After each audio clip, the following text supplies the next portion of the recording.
Have you ever wondered why we often see fewer girls than boys in science, technology, engineering, and math, commonly known as STEM? Is it because boys are naturally better at math, or is there something else going on? Let's look at what research has found about this issue, including how kids think about it, where these ideas come from, and what parents can do to help. By the end of this video, you'll have a clearer idea of how to raise children with a balanced and open perspective about their abilities and choices. Let's start with a simple experiment you can do at home.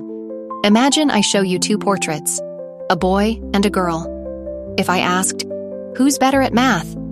You, or even a child, might instinctively choose the boy. Why? Not because it's true, but because of unconscious assumptions we've all been taught. Researchers call this implicit bias, and today I'll break that down for you. First, let's talk about what children think when they see fewer women in STEM fields. A study by Amamiya and Bian, 2024, found that children often explain gender differences in STEM as something structural and systemic. Now, what do structural and systemic mean? These are big words, but here's an example to simplify it. Imagine a little girl who loves building things. But every time she plays, adults or her friends say, "Oh, that's more of a boy thing." Over time, the little girl might think, maybe building and math just aren't for me. In this case, the system, the rules, comments, or behaviors in society, steers her away from STEM, even though she might have loved it. The same study found that children notice patterns. If they see only men as scientists, engineers, or mathematicians, they assume that's the way things are supposed to be. In other words, kids think gender gaps in STEM are caused by societal norms, not individual differences in skill. Now, why does this matter? A third study by Fraser, Gelman, and Wellman, 2021, explored how adults' explanations influence kids' thinking. They found that when adults give incomplete or unclear explanations about why fewer girls are in STEM, it can reinforce stereotypes. Let's say a child asks, "Why are there no girl scientists?" If an adult gives an incomplete or unclear explanation, it can reinforce stereotypes.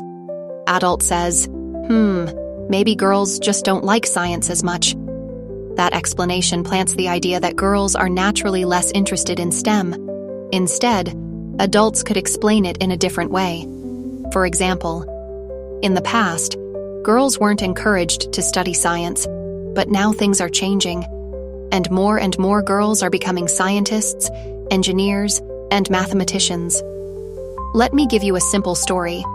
Imagine a teacher says, "Science is for everyone, and anyone can become a scientist." That simple, positive message can help girls feel included and excited about STEM. But if the teacher says nothing, or only praises the boys in science class, girls might feel left out and less capable. So, what can parents do to break these stereotypes and encourage both boys and girls to explore STEM? Here are 3 practical tips. Provide balanced examples. Show your children examples of women in STEM fields. For instance, tell them about famous scientists like Marie Curie, or modern role models like NASA astronaut Jessica Meir.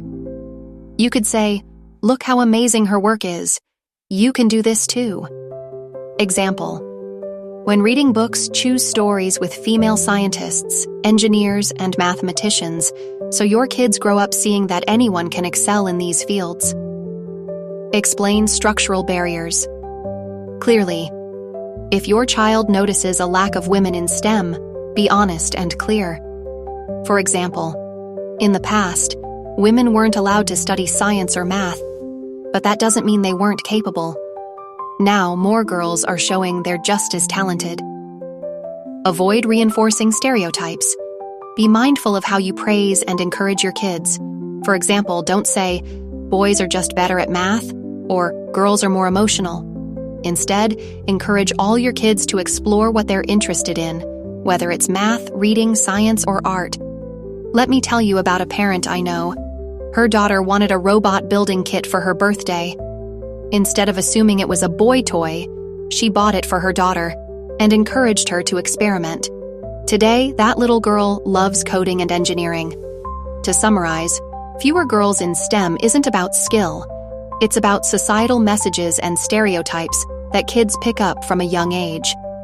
As adults, we can change this by offering better explanations, providing balanced role models, and encouraging all kids to explore their interests. If you're a parent watching this, I hope these tips help you foster a love for learning and an open mindset in your kids. Together, we can make sure that every child, boy or girl, feels confident to pursue their dreams, whether that's becoming a scientist, an engineer, or anything else they love. If you found this video helpful, don't forget to like, comment, and subscribe for more videos about child development and parenting tips. Thank you for watching.